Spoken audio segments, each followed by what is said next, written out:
Film की शुरुआत दो स्कूल बसों से होती है जो छात्रों से भरी सड़क पर एक दूसरे के बगल में चल रही हैं और एक ट्रिप पर जा रही हैं। हर कोई खुश था, हंस रहा था और मजाक में एक दूसरे को तकियों से मार रहा था। मौसम धूप वाला और शांत था। उन्हीं में से एक लड़की थी जिसका नाम मित्सुको था। वह चुपचाप अपनी नोटबुक में एक कविता लिख रही थी। पास बैठी दो लड़कियों ने उसका मजाक उड़ाया कि वह बाकी सबकी तरह खेलने के बजाय लिख रही है। उन्होंने उससे नोटबुक छीन ली और उसका पेन जमीन पर गिर गया। मित्सुको उसे उठाने के लिए नीचे झुकी। ठीक उसी पल अचानक एक जबरदस्त तूफान बसों से टकराया। तूफान ने दोनों बसों को बीच से फाड़ दिया और ऐसा लगा जैसे उसने छात्रों के शरीर और दिमाग को भी अलग अलग कर दिया हो। मित्सुको अकेली बची, सिर्फ इसलिए क्योंकि वह नीचे झुकी हुई थी। जब वह खड़ी हुई तो उसने देखा कि बस की छत उड़ चुकी है और उसके सहपाठियों के शरीर बीच से कटे हुए हैं। यह नजारा देखकर वह डर के मारे जम गई। कुछ ही सेकंड बाद एक और जानलेवा हवा का झोंका उसकी तरफ तेजी से बढ़ा, लेकिन इस बार उसे हवा के आने का एहसास हो गया। वह तुरंत नीचे झुक गई और फिर से बच गई। तूफान ने बिजली के खंभे और तार गिरा दिए और जब बस आखिरकार रुकी तो मित्सुको उससे बाहर निकली और सड़क पर दौड़ने लगी। जल्द ही उसने दूसरी बस देखी। उसके छात्रों के शरीर जमीन पर बिखरे पड़े थे, कटे फटे, खून से लथपथ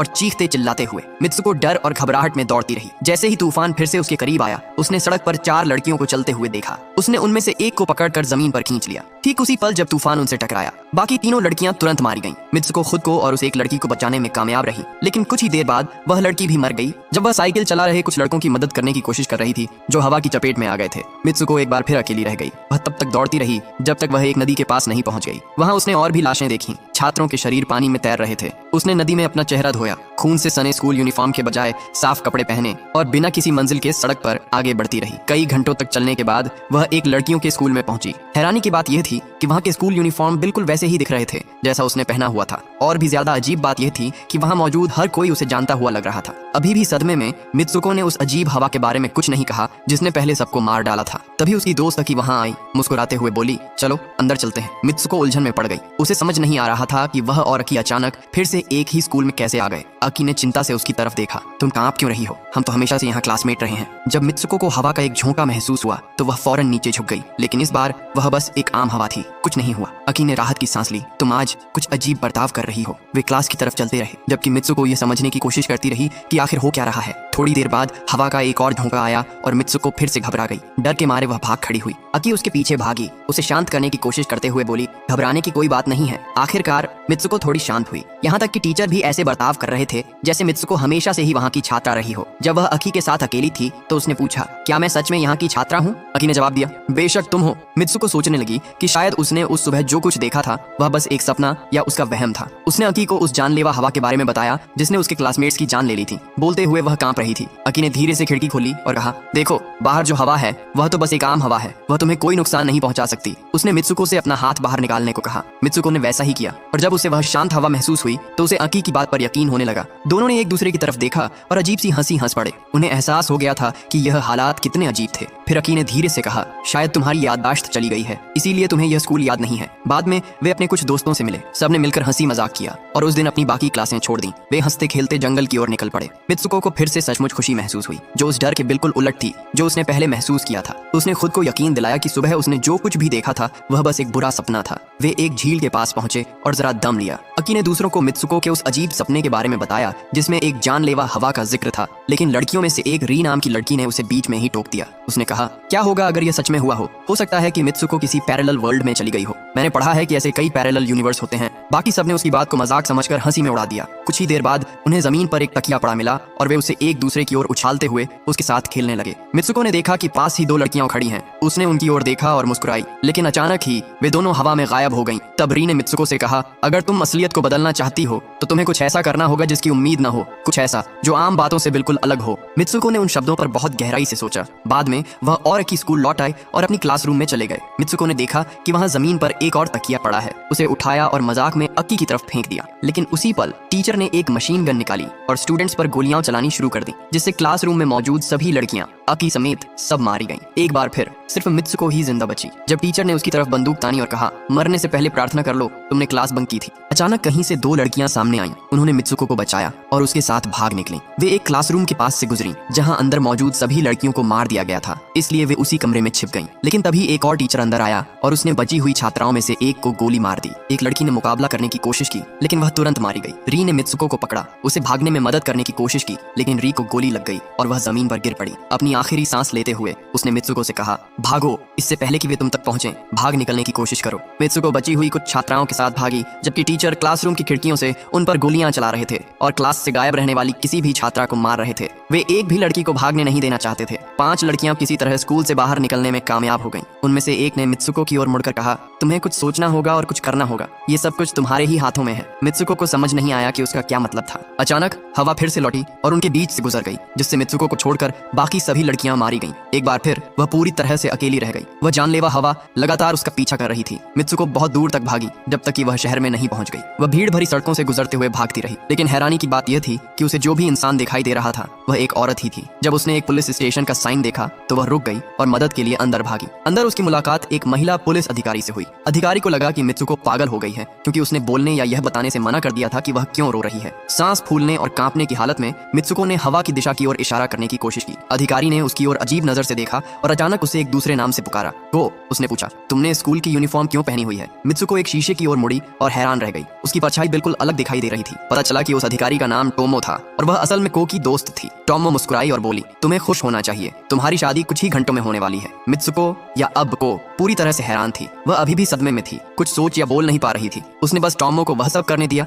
जो वह करना चाहती थी। टोमो ने उसे कार में बैठने में मदद की और कहा कि वे उसकी शादी के लिए चर्च जा रहे हैं। अब तक मित्सुको ने एक के बाद एक कई अजीब अनुभव झेले थे, लेकिन यह उन सब में सबसे ज्यादा अजीब था। रास्ते में सड़कों पर मौजूद महिलाओं ने खुशी खुशी हाथ हिलाकर उसका स्वागत किया। उन सभी ने उसके साथ ऐसा बर्ताव किया मानो वह कोई मशहूर हस्ती हो, और उसकी शादी पर उसे बधाई दी। जब वे चर्च पहुंचे तो महिलाओं की एक बड़ी भीड़ ने उसे घेर लिया ताकि उसे आशीर्वाद दे सकें और जश्न मना सकें। अंदर वह कपड़े बदलने के लिए एक कमरे में गई और जब उसने वहां अकी को खड़ा देखा तो वह सदमे से जम सी गई। उसे अपनी आंखों पर यकीन नहीं हो रहा था। यह सब क्या हो रहा है? मित्सुको ने घबराते हुए पूछा। अकी ने धीरे से फुसफुसाते हुए कहा, मुझे पता है तुम क्या सोच रही हो, अपनी आवाज धीमी रखो, शांत हो जाओ, मैं तुम्हें बाद में सब कुछ समझा दूंगी। बाहर दूसरी महिलाएं इस बात पर गपशप कर रही थीं कि दूल्हा कितना हैंडसम है। फिर वे को के पहनने के लिए शादी का जोड़ा ले आईं। अकी ने सभी लड़कियों से कमरे से बाहर जाने को कहा, यह कहते हुए कि को अभी भी घबराई हुई है। जब वे दोनों अकेली रह गईं तो अकी ने उसे उसके असली नाम मित्सुको से पुकारा और कहा, तुम्हें ठीक वही करना होगा जो मैं तुमसे कहूँ, शांत रहना, घबराना मत। मैं अभी सब कुछ नहीं समझा सकती क्योंकि वे हम पर नजर रख रहे हैं। मित्सुको को अकी पर पूरा भरोसा था,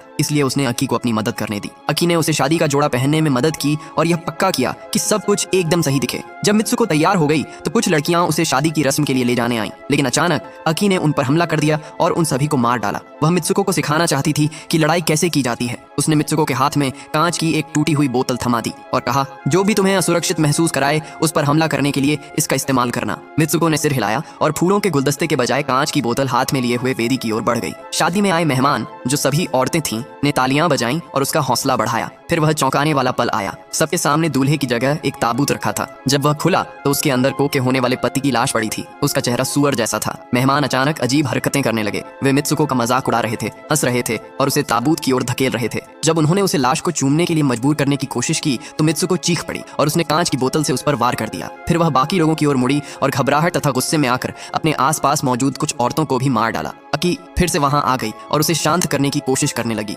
लेकिन तभी स्कूल के 2 टीचर अचानक वहां आ गए। मित्सुको और अकी ने मिलकर उनका मुकाबला किया और एक जबरदस्त लड़ाई के बाद वे उन्हें हराने में कामयाब हो गईं। वे चर्च से बाहर की ओर भागीं और खुले मैदान में निकल गईं। अकी ने टीचरों का ध्यान भटकाने के लिए पीछे रुकने का फैसला किया, जबकि मित्सुको आगे की ओर दौड़ पड़ी। तभी स्पोर्ट्स के कपड़े पहने एक लड़की वहां आई और उसने मित्सुको को रोक लिया। उसने मित्सुको को एक और नए नाम इजुमी से पुकारा और उससे कहा कि वह भी मैराथन में शामिल हो जाए। मित्सुको ने पास में रखे एक आईने में देखा और एक बार फिर हैरान रह गई। आईने में दिख रही उसकी अपनी ही छवि एक बार फिर बदल चुकी थी। अब वह पूरी तरह से अलग दिख रही थी और उसने एथलेटिक कपड़े पहने हुए थे। अब उसका नाम इजुमी था, एक मशहूर धावक जिसे हर कोई पसंद करता था। उसे घेरे हुए लोगों की भीड़ उसका नाम चिल्लाते हुए उसका उत्साह बढ़ा रही थी। इजुमी अपने साथी धावकों के साथ दौड़ रही थी। उनमें से एक ने मुस्कुराते हुए कहा, तुम हमेशा से तेज रही हो, स्कूल के दिनों में भी। इजुमी को समझ नहीं आया कि वे किस बारे में बात कर रहे थे, लेकिन उसने पूछा नहीं। वह अब और कुछ जानना नहीं चाहती थी। उसे बस खुद की याद आई, एक छोटी लड़की के रूप में जो आजादी से दौड़ती थी, और उसने बस दौड़ का मजा लेने और आगे बढ़ते रहने का फैसला किया। मैराथन के दौरान उसने देखा कि उसके स्कूल के सहपाठी उसके बगल में दौड़ रहे थे,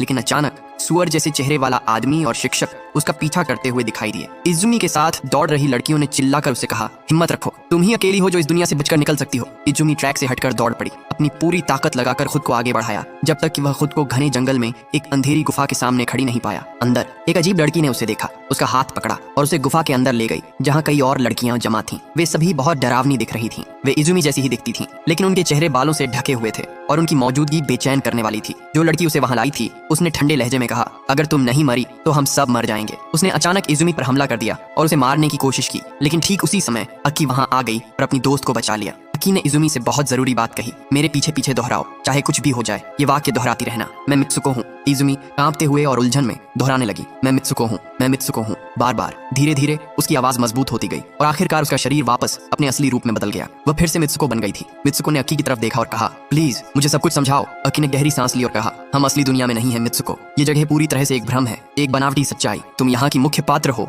और अगर तुम इस दुनिया से बचकर निकलना चाहती हो तो तुम्हें मेरी कलाई से ये 2 तार निकालने होंगे और मुझे मारना होगा। उसने धीरे से कहा, यही एकमात्र तरीका है। अगर तुम ऐसा करोगी तो मैं मर जाऊंगी, लेकिन तुम आजाद हो जाओगी। तुम इस दुनिया के कंट्रोल सेंटर तक पहुंच जाओगी। मित्सुको ने आंसुओं से भीगी आंखों से सिर हिलाया और मना करते हुए कहा, नहीं, मैं तुम्हें चोट नहीं पहुंचा सकती। अक्की ने एक पेन से उसे थप्पड़ मारा और चिल्लाते हुए कहा, करो इसे, कोई और रास्ता नहीं है। रोते हुए मित्सुको को उसकी बात माननी पड़ी। उसने दोनों तार पकड़े और उन्हें बाहर खींच लिया। अक्की का शरीर जोर से 2 हिस्सों में फट गया और वह तुरंत मर गई। उसी पल मित्सुको आखिरकार आजाद हो गई। उसने अपनी आंखें खोली और पहली बार खुद को एक रेस्टोरेंट में खड़ा पाया, जहां उसके चारों ओर आदमी ही आदमी थे। हक्की बक्की सी वह और अंदर गई। उसका दिमाग चकरा रहा था, तभी उसकी नजर दीवार पर लगे एक पोस्टर पर पड़ी। पोस्टर पर 3 चेहरे बने थे, मित्सुको, को और इजुमी। ये एक वीडियो गेम का विज्ञापन था। वे तीनों उस गेम के मुख्य किरदार थे। तब उसे सच्चाई का पता चला। मित्सुको अब एक ऐसे भविष्य के शहर में थी जहां पूरी तरह से आदमियों का राज्य था। वहां सिर्फ आदमी ही रहते थे जो हिंसक खेलों और जान बचाने की चुनौतियों के दीवाने थे। जिस गेम में मित्सुको, को और इजुमी थे, उसका नाम था TA।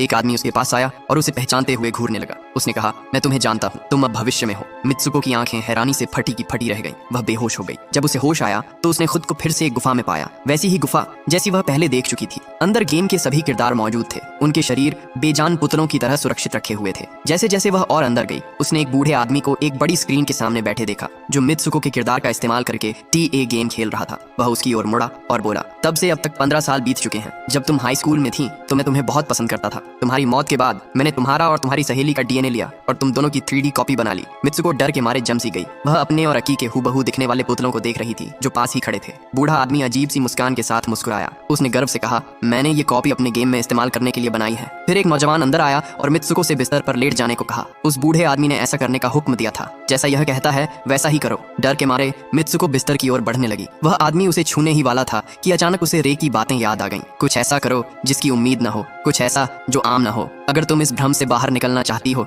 जिसमें तुम फंसी हो। मित्सुको ने इस सलाह को दिल से मान लिया। उसका सब्र टूट गया। वह उस बूढ़े आदमी पर चिल्लाई, उस पर हमला कर दिया और जोर से कहा, लड़कियों के साथ खिलौनों जैसा खेलना बंद करो। उसने एक तकिया उठाया और उस बूढ़े को जोर से मारा। तकिए से पंख बाहर निकल आए जो हवा में उड़ते हुए खून जैसे लाल हो गए। फिर उसने उस बूढ़े के हाथ से एक लोहे की रॉड छीन ली और उसे अपने सीने में घोंप लिया। वह बूढ़ा आदमी सदमे में आकर जोर से चिल्लाया, क्योंकि मित्सुको की मौत से पूरा का पूरा खेल ही खत्म हो जाता। और ठीक वैसा ही हुआ। तीनों किरदार मित्सुको, को और इयुमी मर गए और खेल की दुनिया पूरी तरह से ढह गई। आखिरकार मित्सुको आजाद हो गई। वह असल दुनिया में जिंदा थी और इसी के साथ यह कहानी खत्म हो जाती है। अगर आप कहानी के आखिर तक पहुंचे हैं, लाइक बटन दबाना न भूलें ताकि हमें पता चल सके कि इस कहानी को सच में किसने पसंद किया।